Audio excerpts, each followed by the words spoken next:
Letters from Felix, a little rabbit on a world tour.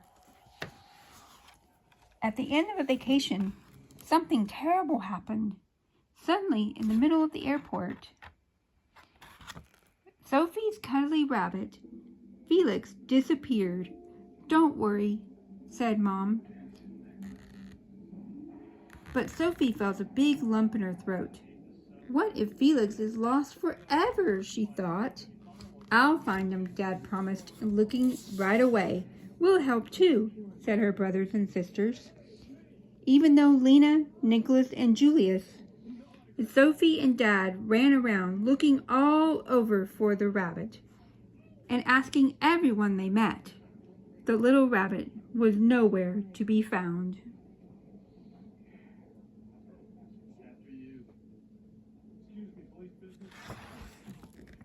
This was very bad. Sophie and Felix had known each other forever, or at least they had snuggled together in Sophie's crib, and even when Sophie grew bigger, Felix got to sleep in the bed. The little cuddly rabbit and Sophie were inseparable, and only when she went to school did he have to wait for her at home. And every afternoon she would tell Felix exactly what had happened at school. They shared everything. Sophie was sure that Felix loved spaghetti more than anything, just as she did. And Felix always understood Sophie. And Sophie knew what Felix wanted her to say. When it was time for their plane to leave, there wasn't the slightest trace of Felix, and so Sophie had to board the plane without her cuddly rabbit. She didn't want extra ice cream or the seat by the window. She just sat sadly. To cheer Sophie up, her little sister, Lena, drew a rabbit with crayons for her. He did look a little like her lost Felix. Sophie swallowed hard and swallowed again, and then a tear and more tears ran down her cheek.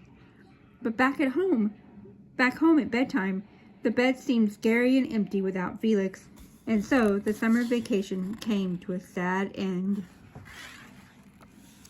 Sophie begins school today, but Sophie isn't even looking forward to seeing her friends and her favorite teacher. And all she could think about was poor Felix. He's never traveled alone before. Isn't he awfully scared? When the first day of school is over at last, Sophie slowly makes her way home. She doesn't want to think about there will be no more Felix waiting for her in her room. Her feet grew heavier and heavier.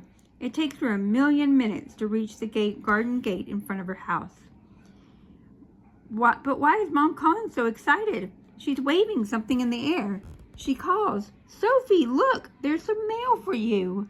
Sure enough, there's her name on the envelope. Amazed, who could write in such a squiggly scrawl?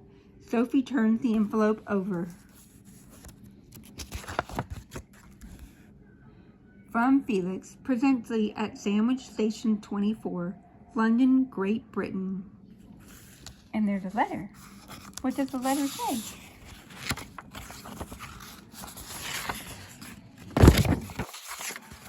London in August. Dear Sophie, unfortunately I got lost in the airport, and please do not worry about me. I am all right. I went aboard the wrong airplane. It did not fly home, but to London. Here is the square castle. Here there's a square castle by the river, and the river is absolutely filthy. There's also a big palace with lots of men in furry hats standing in front of it. You wouldn't wear a hat like that, even in winter. And one more funny thing, everybody here talks differently. I'll write again soon. I miss you. Yours truly, Felix. Felix can hardly believe it. A real letter from her Felix. Her heart leaps and clutches her letter tightly. Then she hugs Mom and takes a deep breath and shouts, "Lena, Julius, Nicholas, come look." When Dad comes home from work, he gets to read the letter too. He said, sounding surprised. "So, the traveler has traveled to London. That's the capital of England." "How many people live in the capital?" Sophie asked. She wants to know all about where Felix is now. With Dad, she looks in the encyclopedia under London. It says, great capital of Britain, Northern Ireland, lying on both sides of the Thames River. Population about 7 million. Residents of her royal family. Contains 1,600 churches and chapels as fortresses, including the Tower of London, the House of Parliament, one of the largest cities in Europe. And Dad points out to a picture that says the English Queen lives there in the palace. Later, Sophie wonders whether Felix has seen the Queen and does she take her crown off at supper time? Thinking it over, Sophie falls happily asleep.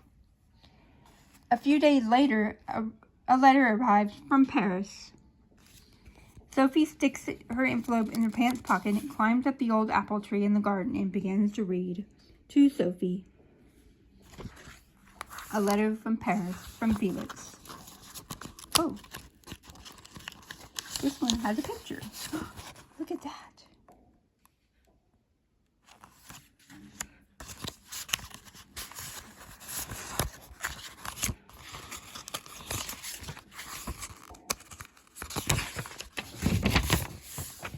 In Paris in September. Chérie, Sophie, that is French. I love France. I now have a suitcase and it's très chic, as they say here. I am seeing a bit more of the world. Paris is really not bad. I'm staying in the Hotel Ritz. It's very elegant, but somehow it seems like the people in the hotel and on the street don't notice me at all. Funny, isn't it? It doesn't matter to me though. The picture is of me at the Eiffel Tower. It is the highest tower that I've ever seen. Luckily, there's an elevator that goes to the top. And the view is great. All the buildings look as small as matchboxes. Only they have roofs and chimneys. Imagine this. The people carry their bread under their arms, and the bread is as long as a broomstick. Yesterday, I saw men playing boulet in the park. Really big men, like your dad. Can you believe that? Apros, how are things at home? Greetings and kisses from Felix.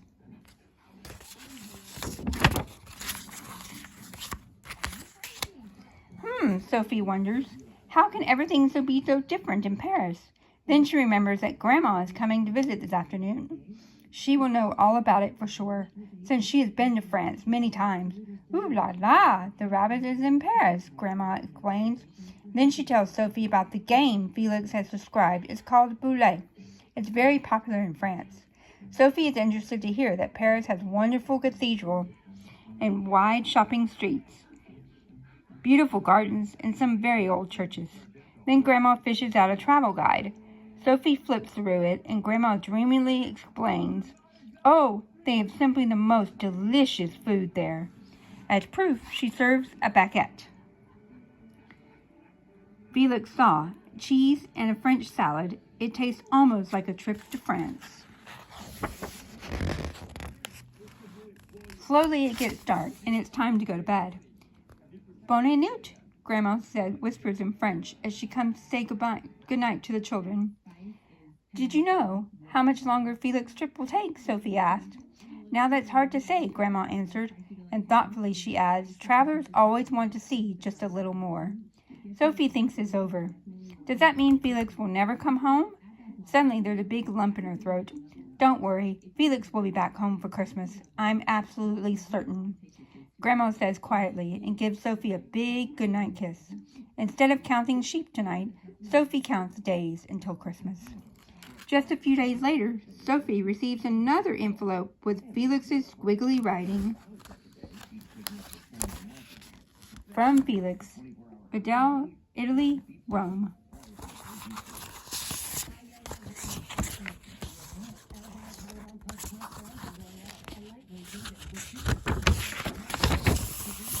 Rome in hot September.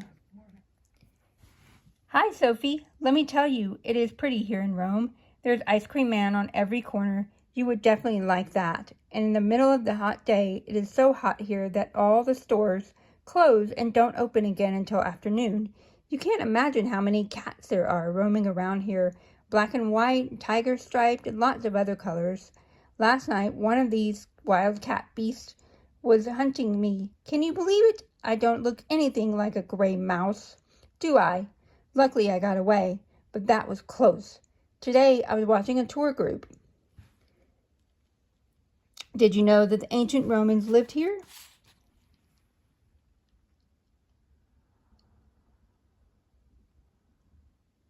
That's why this city is called Rome. Just imagine, 2,000 years ago, they already had sports fields and swimming pools and temples for the gods. There's old buildings with columns and marble slabs, and all over the place there's something written on them in secret code. When I am back home, we can invent a secret writing too. What do you think? But first, I'm going to travel some more to Egypt. Sayo Bella, as everyone says here. Yours truly, Felix. Sophie can stop worrying now. Grandma really was right. Felix writes that he'll be coming home. As long as he knows he's coming, it doesn't matter when. But what's this secret code? Maybe Julius will know more about it, Felix thinks. She finds her big brother bent over a book studying and tells him about the letter from Rome. I know that secret code, Julia groans. We had a vocabulary test on it this morning in school. He hands Sophie his Latin book. Most of the pages look very strange. But Sophie finds some pictures of temples in Rome that she loves. In the morning, Sophie looks all the way up and down the street, but there's no sign of a little rabbit with a suitcase. Come home, Felix, she whispers, hopes that her wish will come true very soon. Slowly, the leaves on the trees turn colors. Autumn comes. Sophie and her brother and sister build 4 paper kites with Dad. And on the weekend, they fly them in the big field. Sophie waits every day for the mailman. She has already given up all hope from news from Felix. When the mailman finally hands her a colorful envelope, Sophie knows that it can only be from Felix. Cairo. Mail from Felix, presently in Cairo, Egypt.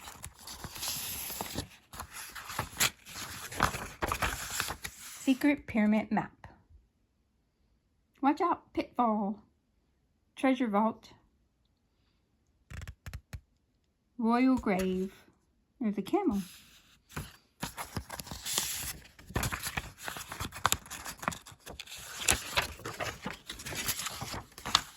Cairo in October. Dear Sophie, here in Egypt, it's even hotter than in Rome. Yesterday, I rode on a camel. It wobbles like a ship. The camel goes down on its knees and lies flat, so you can climb on. But most people don't come here because of the camels. But to see the pyramids. If you're wondering, there are triangles that get stuck in the desert. But get this, the kings of Egypt were buried inside them long ago, and all of their jewels, so that nobody can get to them. They are real small secret passages going all over inside Egypt. It's real creepy. What if you couldn't find the exit anymore? There was nothing but these secret tunnels. Next to one of the pyramids was a gigantic cat. Or a gigantic lion, I'm not sure exactly which. That lies sort of like a watchdog. But it has a woman's face. It's all very strange. Your Felix. P.S. I'm staying here a little longer. Then I'll get to travel down the Nile. This letter Sophie reads twice. She can't imagine pyramids, or how high are they really. While she's wondering, Mom comes into the children's room. Well, since our Felix is in Egypt now, I have a surprise for you, she says. Mom won't tell Sophie anything more. It's still a secret when they get into the car and drive away.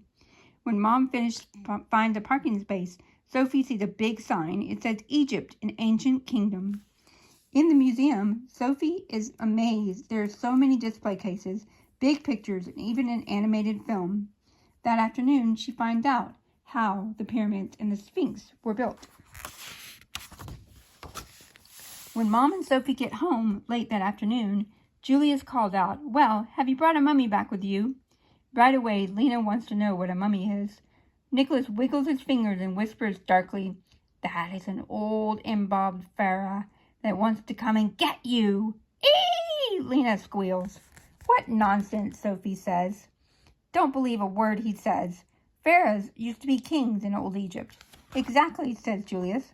They have been dead now for at least 4,000 years. That sounds better to Lena. Feeling better, she helps Sophie build the biggest pyramid made of blocks that have ever been in the living room.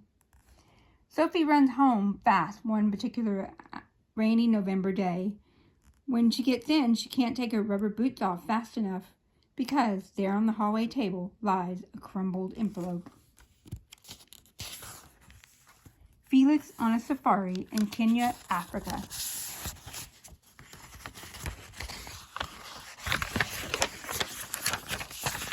November in Africa. Dear Sophie, sorry that I made you wait so long, but my trip down the Nile and the coast of Africa was very difficult. First I traveled by train, then in an ancient bus. The bus rattled as it might collapse at any moment, but the long trip was worth it. Even in November, it's still sunny here, and there are endless stretches of beaches and deep blue water. We could build the best sandcastles together here. But it's no fun for me all by myself. Did you know that I went on a real safari? I saw genuine elephants and striped tigers, horses that called zebras. Very far away, I spotted a lion. I was so glad that it didn't come any closer, because it looks like it can just like that Roman cat beast. The monkeys are a lot more fun. You should see how they swing from tree to tree. Just watching them. Stay on your guard, Sophie. Best wishes from your Felix. Sophie looks up from the letter. Fat raindrops splash against the window. Everything outside looks so gray. She can hardly believe the sun will be shining anywhere in the world. The next morning is still dark when Sophie takes a bus to the zoo with the whole class. Mostly she wants to see the elephants, and everything there is quiet. Only an old zookeeper is there. He tells her that every year there are fewer and fewer elephants in Africa. But why? Sophie asks. Is there enough room there? There's plenty of room, the zookeeper tells her sadly. But unfortunately, there are also too many people who ignore the hunting restrictions and only think about getting the valuable elephant tusk. Sophie is outraged and decides, when I grow up, I'm going to protect the elephants in Africa. That's her secret plan. She will only tell Felix when she is back home. In the evening, the wind howls around the house. Sophie snuggles up to Dad on the sofa. Where is Felix now? She wonders. I hope he doesn't catch a cold. While she is thinking, Dad suddenly asks, what would you all say to baked apples? Who will help? Sophie stirs the vanilla sauce, and Nicholas fills hollowed apples with almonds, and Nina nibbles here and there, sampling, she calls it. As the apples sizzle in the oven, Mom asks mysteriously, can you guess who's coming to visit for Christmas? Tell us who, the children chorus. Mom stretches out the mystery and, staring at them slyly, at last tells them, Aunt Etta is coming. Sophie and her brothers and sister are thrilled. Aunt Etta has been traveling all over the world. She tells exciting stories and always full of new ideas. Suddenly they smell something burning. Oh no! Save the baked apples, Dad yells. But they get there too late. Don't be sad, Dad, Lena says. We still love you anyway. The next day, Sophie and Mom bring in a box of Christmas decorations. And out of the basement, a colorful airmail arrives just for Sophie. Airmail from Felix from 5th Avenue, 87th Street, New York.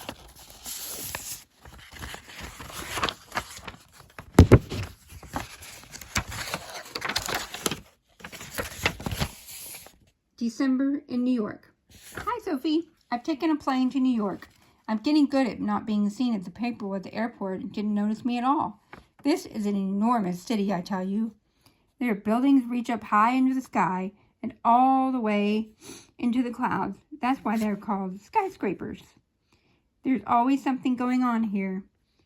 And you can always hear the police sirens or honking taxis. Everything here is very big. There's a huge park that's 2.5 miles long. You can ride a boat there and ski even in the winter. An enormous statue of a lady is standing in the harbor in the middle of the water. That's bigger than our house. She wears a long dress and is holding a torch. Just imagine it. Today it snowed like crazy and Christmas decorations are hanging everywhere already. Did you know what? I miss you. I'm coming home on the next plane. I look forward to seeing you a lot. Till soon, your Felix. Sophie's heart leaps with joy. Felix must already be on his way. Then she rubs her forehead, thinking hard. She has heard of skyscrapers before. But Felix was exaggerating about the big lady in the harbor. It doesn't matter. When her dear cuddly rabbit comes home, her room will look really great. Filled with excitement, Sophie cleans up and sticks the Christmas star decoration on the window. Then here's Mom calling, "Children, come look." Whenever Mom says that, something special is happening. Sophie runs out into the hall, and there stands Aunt Etta with her arms open wide. They hug and hug and hug until Sophie lets Aunt Etta talk. On her trip, Aunt Etta has seen lots of things. She'd even been to New York. "What do you know?" Sophie thinks. She asked her aunt about the big lady in New York. "Oh, yes," said Aunt Etta. "She has a real name. She's called the Statue of Liberty." And things get really exciting because Aunt Etta opens her suitcase. She brought little presents for everybody from her trip. Sophie actually receives a miniature Statue of Liberty. It's so small that Sophie can hide it in her fist. That night, Sophie and her brothers and sisters are allowed to stay up later than usual. Together, they look at Aunt Etta's photographs, and then Aunt Etta sleeps in their room. When everybody wakes up the next morning, it snowed a little. At last, it's time to start baking Christmas cookies. It's dark outside by the time the 5 little big cookie tins are filled to the brim. The whole house smells like cookies. Sophie knows Christmas is not far away now. Tonight, she can hardly fall asleep for excitement, but day after day passes without hearing or seeing anything of Felix. By Christmas Eve, Sophie is doubtful. Maybe Felix was kidnapped or got sick along the way, whatever he can be. Suddenly, there's a knock on the front door. "Santa's coming," Lena whispers. "Sophie, go look." Sophie's not afraid of Santa, but who always looks an awful like Dad. She opens the door. But there is no red hat to be seen. Sophie looks to the left and to the right, and then at the doormat. She can't believe her eyes. Yes, there is Felix with a small suitcase. "Felix! Oh, Felix!" she shouts again and again. Sophie hugs her cuddly rabbit and looks at him and hugs him again. Then she picks up his suitcase and sees it's covered with colorful travel stickers. Sophie shuts the door and whispers in his ear so that no one else can hear. "So, Felix the Globetrotter, now you must tell me exactly how you managed to travel around the world." His answer remains Sophie and Felix's secret. But if you want to know what Felix brought home from his world tour, just take a look at his suitcase. There's Paris, New York, Cairo, Roma, London, Kenya.